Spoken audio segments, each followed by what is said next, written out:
Parthenon and all these ruins around us are the product of virtue, of great minds and souls free from illusions, soaring to heights never before or since attained.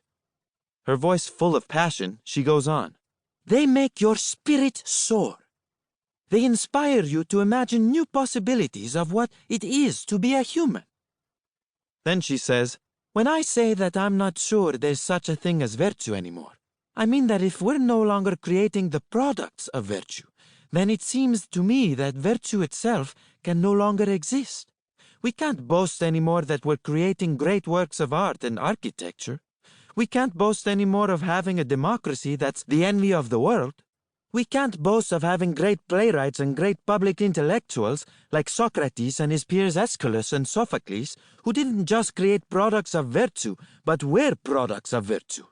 We haven't had any of these products of virtue for centuries. So how can we have virtue itself? A man named Georgios, who'd strolled by as we were getting underway and was intrigued enough to join in, now says, this agora was just excavated and rediscovered several decades ago. Soon after Socrates' death, it was abandoned, and the public life was abandoned along with it. Without a public life, where everyone feels like they're reaching toward greater heights than they can reach alone, there can't be virtue.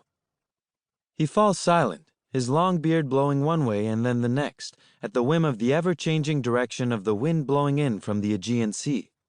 Then he says, this is the place where Socrates asked, what is justice? Δικαιοσύνη. What is virtue? Arete. What is moderation? Sophrosini. What is courage? Andrea. What is good? Agathos. What is piety? Eusebia. He didn't just want to gain a better understanding of the nature of virtue and its qualities by asking these questions. He wanted to apply his discoveries so he and others could realize their nobler potentials. Who does this anymore?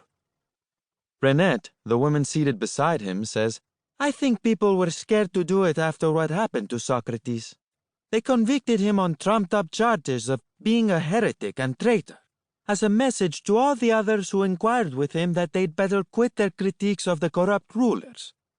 She points to a nearby field where wildflowers are growing. That's where he's said to have drunk the small cup of hemlock and died.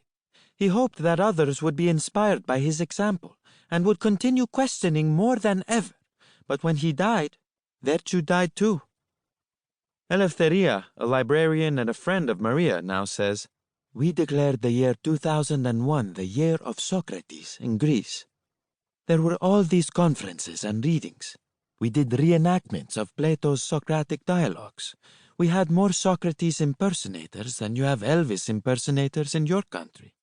But we didn't hold one dialogue as we're doing now. It wouldn't have occurred to us. We're so far removed from the type of questioning Socrates practiced. We treat Socrates like a musty museum piece, so we no longer live the examined life that he modeled.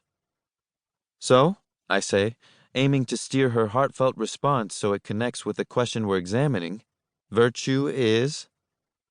Virtue, Eleftheria says, is questioning convictions with the intent of discovering a higher purpose in life and then pursuing that purpose so you can become more excellent and in the process inspire your society to become more excellent.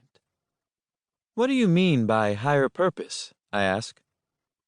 Something that's greater than yourself, says Patty, a high school student who, we discovered earlier in the day, is also a distant relative of mine. The Athenian civilization that existed back before Socrates' adulthood is the best example. They worked together to create an open society where everyone could develop their talents to the fullest. They had a perfect combination of selfishness and selflessness, because they knew you couldn't reach higher ground without helping your society reach it too. Then Nikos, a junior high school student, says, virtue isn't something to be defined, really. It's something to be lived. Like when Socrates was having dialogues here, his society was no longer living the virtuous life. Socrates and company began asking, what is virtue? Because they'd quit living virtue. When you have to start asking what virtue is, that's a sure sign that you've stopped being virtuous. Is that always true? I query. Can it really hurt while you're living the